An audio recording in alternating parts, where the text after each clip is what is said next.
श्री स्वामी समर्थ. नमस्कार. मी नंदिनी माझ्या यूट्यूब चॅनलवर तुमचं खूप मनापासून स्वागत करत आहे. तुमच्या मनातील सर्व चांगल्या इच्छा स्वामी महाराज पूर्ण करो ही स्वामींच्या चरणी प्रार्थना करते आणि आजच्या या नवीन व्हिडिओला सुरुवात करते.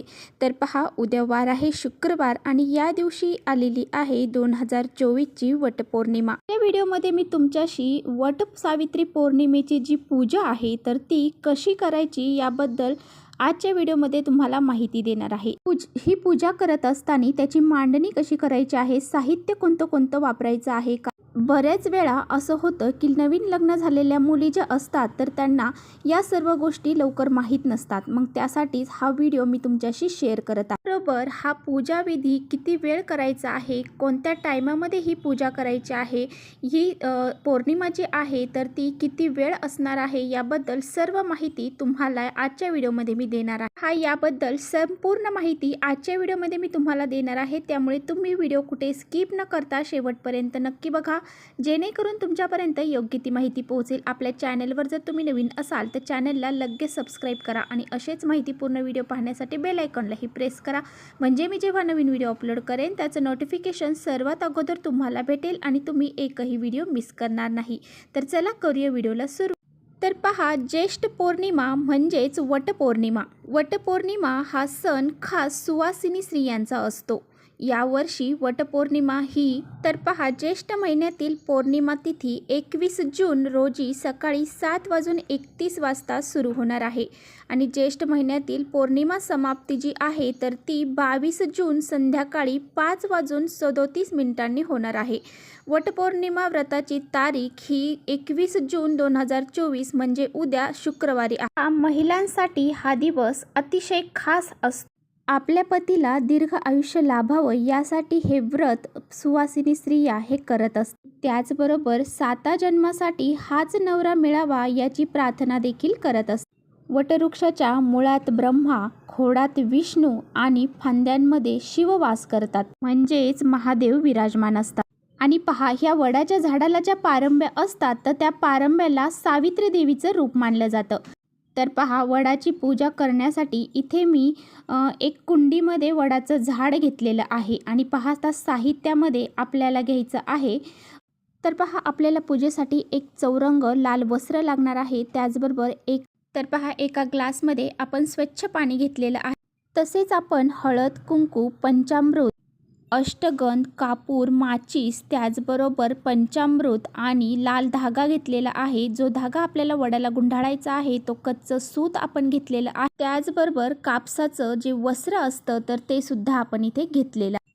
तर आपण एक जानवं घेतलेलं आहे गणपती बाप्पांसाठी आणि त्याचबरोबर इथे पहा अगरबत्ती, धूप, दिवा घेतलेला आहे, घंटी घेतलेली आहे. एका वाटीमध्ये तांदूळ, सुपारी आणि सावित्रीचं वाण जे असतं तर ते इथे आपण घेतलेलं आहे. त्याचबरोबर गणपती बाप्पांसाठी गुळ खोबऱ्याचा नैवेद्य घेतलेला आहे.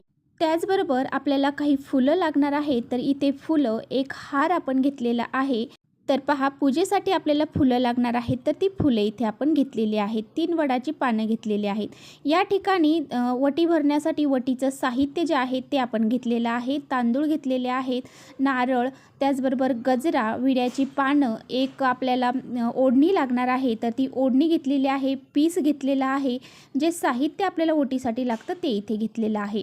त्याचबरोबर आपण इथे जे सुवासिनी स्त्रिया आहेत तर त्यांची ओटी भरण्यासाठी इथे आपण आंबे आणि जे गहू असतात किंवा तुम्ही तांदूळ देखील घेऊ शकता. तर पहा, इथे आपण एका कुंडीमध्ये झाड घेतलेलं आहे वडाचं. तर तुम्हाला बाहेर जाऊन पूजा करायची असेल वडाची तर तुम्ही तिथे जाऊन देखील करू शकता, परंतु ज्यांना शक्य नाही त्यांनी अशा प्रकारे कुंडीमध्ये झाड आणून लावून त्याची पूजा.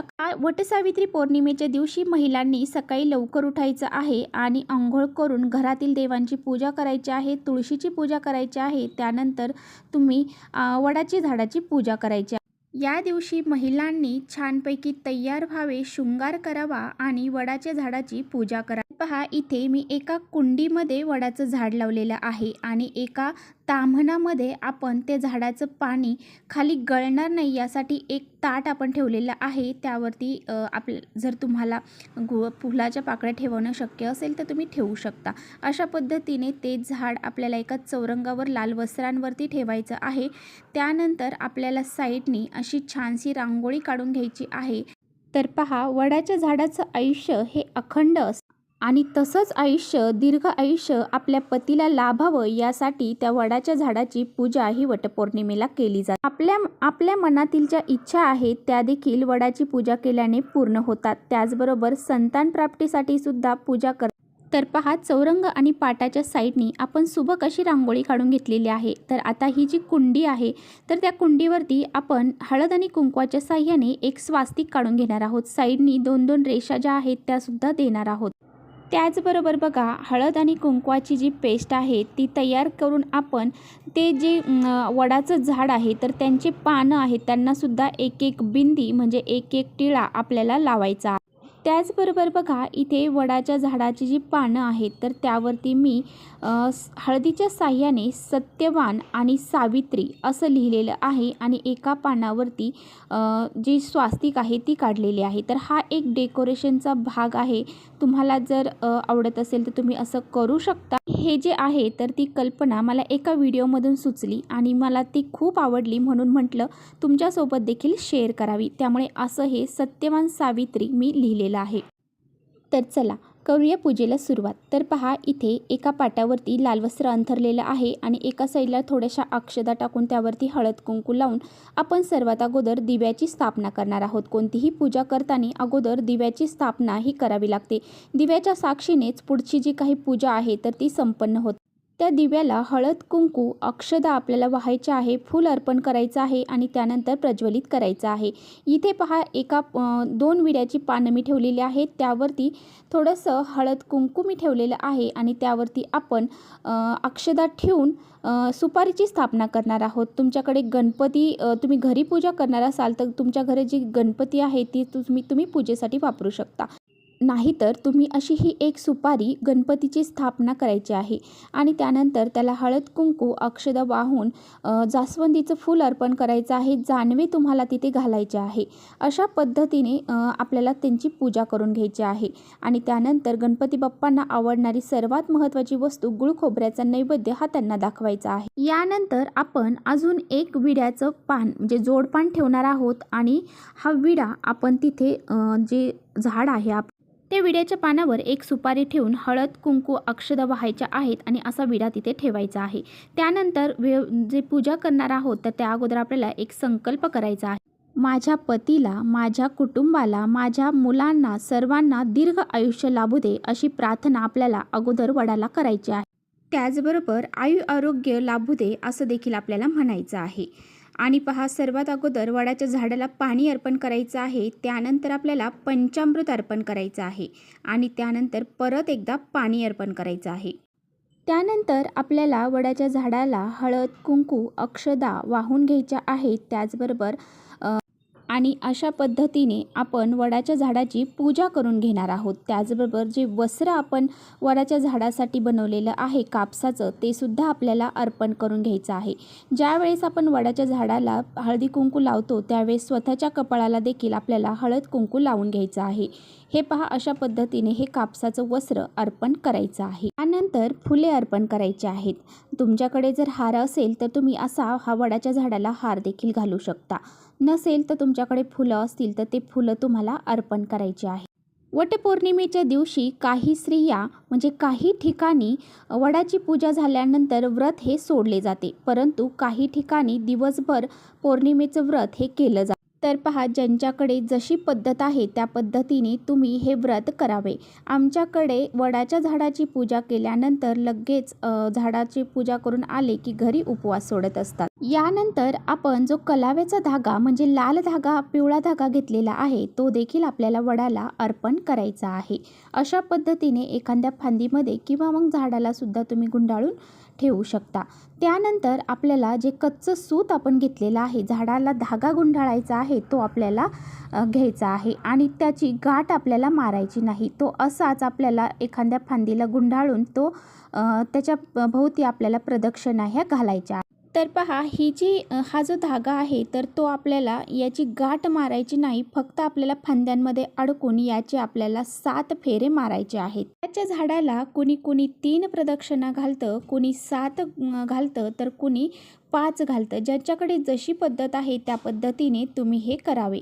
आता पहा, हा धागा जेव्हा आपण गुंडाळणार आहोत त्यावेळेस तुम्हाला एक मंत्र म्हणायचा आहे. मंत्र मी स्क्रीनवर देखील दिलेला आहे.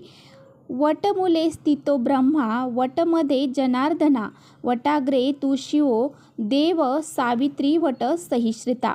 अशा पद्धतीचा हा मंत्र आहे. तर हा मंत्र तुम्हाला म्हणायचा आहे. आपण वडाच्या झाडाला फेऱ्या मारत असताना हा मंत्र आपल्याला म्हणायचा आहे. या मंत्रामुळे आपल्याला इच्छित मनोकामना ज्या आहेत तर त्या पूर्ण होतात. यानंतर पहा, आपल्याला जो सावित्रीचा मान आहे म्हणजे सावित्रीचा जो शृंगार आहे तर तो वडाच्या झाडाला मुळापाशी असा ठेवायचा आहे. त्यानंतर वडाच्या झाडाला तुम्हाला एक जी ओढणी आहे तर ती घालून घ्यायची आहे. त्याचबरोबर आपल्याला तिची ओटी भरायची आहे. तर ओटी भरण्यासाठी एक पीस घेतलेला आहे, नारळ घेतलेला आहे, गजरा घेतलेला आहे. त्याचबरोबर आपण तांदूळ आणि तांदळामध्ये काही वटीचं साहित्य जे आहे तर ते घेतलेलं आहे. ते सुद्धा आपल्याला झाडाच्या मुळ्यापाशी ठेवायचं आहे. परंतु इथे मी कुंडीमध्ये पूजा करत आहे त्यामुळे मी एका पाटावरती ठेवलेलं आहे. तर पहा, सर्व साहित्यानिशी मी इथे पूजा तुम्हाला करून दाखवलेली आहे. जर तुमच्याकडे यापैकी एखादं साहित्य नसेल तरी सुद्धा काही हरकत नाही. कारण पहा, आपला भाव हा खूप महत्त्वाचा असतो. चा अर्थ असा, ज्याच्या मनात जसा भाव तशी त्याची कृती.